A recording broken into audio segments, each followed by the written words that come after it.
सचिन बहुत ही गुस्सा होता है क्योंकि रिया और उसकी माँ और आकाश इस घर में वापस आए इसलिए। लेकिन परेश कहता है मेरी बात मान, मैंने इनको घर पे बुलाया है तो मेरी बात तो मानेगा ना करके।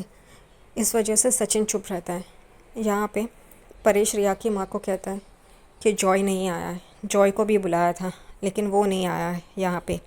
हम ही हमेशा क्यों झुके, आप लोग नहीं झुकते हो। और रिया को भी कहते हैं कि मैंने तुम्हारे पापा को भी यहाँ बुलाया था लेकिन वो नहीं आए। तभी रिया कहती है जाने दो ना, ये तो छोटी सी बात है, उसमें क्या है, हम एडजस्ट कर लेंगे, तो आप इतना मत सोचिए।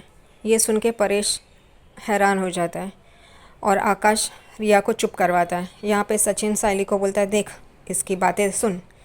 और यहाँ पे परेश कहता है रिया को कि यहाँ पे जो बड़े अगर कुछ बोले तो उसकी बातों का बुरा नहीं मानते और इस घर के कुछ नियम हैं वो तुम्हें निभाने होंगे। दोनों परिवारों को एक करके रहना पड़ेगा और यहाँ पे जैसे मेरी दोनों बहू है वैसे ही रहना पड़ेगा, उनके जैसे ही मिलजुल के। वो कहती है हाँ इसमें क्या बड़ी बात है, इट्स ओके, आई अंडरस्टूड। और सब लोग उसे देखते रहते हैं। परेश उसकी बातें सुन के परेशान हो जाता है। वो रिया की माँ को कहता है आपने आपकी बेटी को हमारे यहाँ छोड़ा है, वो सुरक्षित और सही तरीके से रहेगी, आप चिंता ना करें। उसकी माँ जाने के लिए निकलती है तभी परेश कहता है खा के जाइए, तो वो कहती है नहीं अगली बार। वो रिया को बाय बोल के वहाँ से निकल जाती है।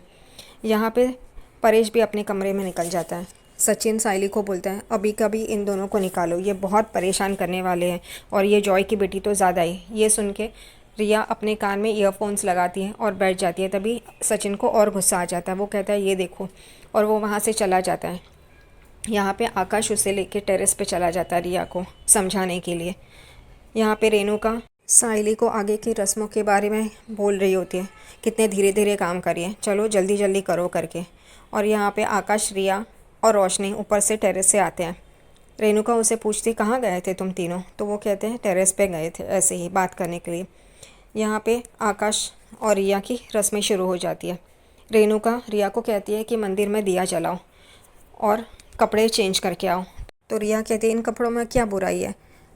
रेणुका उसे कहती है साड़ी पहन के आओ, तो वो कहती है मेरे पास साड़ी नहीं है, एक थी जो मम्मी से बोरो की थी वो घर पे ही छूट गई है, तो मेरे पास साड़ी नहीं है करके। रेणुका बात को संभालती है और कहती है कपड़ों में क्या है, कोई बात नहीं, इसे इन्हीं कपड़ों में कर लेना। आकाश और रिया मंदिर में जाते हैं दिया जलाने के लिए।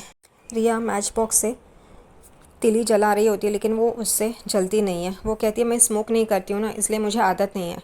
यहाँ पे सारे लोग सुन के हैरान हो जाते हैं। साइली उसे समझाती है किस तरीके से पकड़ के उसे करना है, लेकिन फिर भी उसे नहीं आ रहा होता है। रेणुका वो जलाती है और उसे देती है और कहती है अब दिया जलाओ करके। यहाँ पे रोशनी तेजस को कहती है कि अब इसे डांटेगी काकू और मज़ा आएगा, तमाशा होगा। लेकिन रेणुका उसकी साइड लेती है रिया की और उसे समझाती है। ये देख के तेजस और रोशनी चौंक जाते हैं। रोशनी कहती है कि ऐसा कैसे किया काकू ने। यहाँ पे रिया दिया जला के आ जाते हैं। तभी साइली धान्य से भरी हुई प्लेट काकू को देती है और काकू रिया को कहती है कि अब इस पे हाथ लगा और इसको नमस्कार कर। तभी रिया सिर्फ एक चीज़ को हाथ लगाती है और नमस्कार करती है। तभी साइली उसे कहती है नमक से स्टार्ट करो और सबको हाथ लगाओ और फिर पानी के कलश को हाथ लगाओ और फिर उसको नमस्कार करना। और रिया वैसे ही करती है। यहाँ पे ये देख के रोशनी को बहुत हैरानी होती है। रोशनी कहती है मैं काकू की लाडली हूँ, ये ना बन जाए, इसलिए वो आगे आगे करती है। वो होने के बाद रोशनी रिया के गले लगती है और कहती है कॉन्ग्रेचुलेशंस। रेणुका रोशनी की पहचान करवाती है रिया से और कहती है ये तुम्हारे इस घर की बड़ी बहू है और तुम दोनों बहुएं ऐसे ही रहना। और घड़ी घड़ी वो तुम दोनों बहुएं कर रही होती है। यहाँ पे साइली देखती रहती है। परेश को भी गुस्सा आता है और रेणुका कहती है चलो अब अगली रस्म करते हैं करके, और आकाश और रिया को सोफे पे बिठाती है। रेणुका कहती है आकाश को कि दूध पियो आधा और फिर आधा रिया को दो और फिर ये केला खाओ। तभी आकाश दूध पीने जाता है। तभी रिया कहती है कि ये पहले क्यों पिए, ये ऐसी रस्में क्यों है कि पहले पति करे और फिर पत्नी। और वो आकाश के हाथ से दूध का ग्लास लेती है और आधा पीती है, फिर आधा बचा हुआ आकाश को देती है। उतने में ही साइली का कॉल बजता है, सचिन का कॉल आता है। सचिन साइली को पूछता है कैसी है। वो कहती है कि मैं तो ठीक हूँ। सचिन कहता है तुम्हारी बात नहीं कर रहा हूँ, वो जो घर पे आए हैं उनकी बात कर रहा हूँ। तो साइली कहती है तुम खुद ही सुनो, तुम होते तो बहुत अच्छा लगता तुम्हें, सुनो अब क्या हो रहा है। और वो फ़ोन चालू ही रखती है और वापस उस जगह पे आती है जहाँ पे रिया और आकाश की रस्में चल रही होती है। यहाँ पे वो दूध का ग्लास आकाश को देने के बाद रिया केले की प्लेट उठाती है और खाने लग जाती है और रेणुका से कहती है कि आप ये केला और दूध एक साथ मत रखिए, ये गलत है सेहत के लिए। और रेणुका यहाँ पे चौंक जाती है। तेजस और रोशनी भी देखने लग जाए, कहती है कि इट्स हार्मफुल। रेणुका कहती है कि ये मैंने ठेले से नहीं लाया है, अच्छी जगह से लाया है। और साइली देखती रहती है।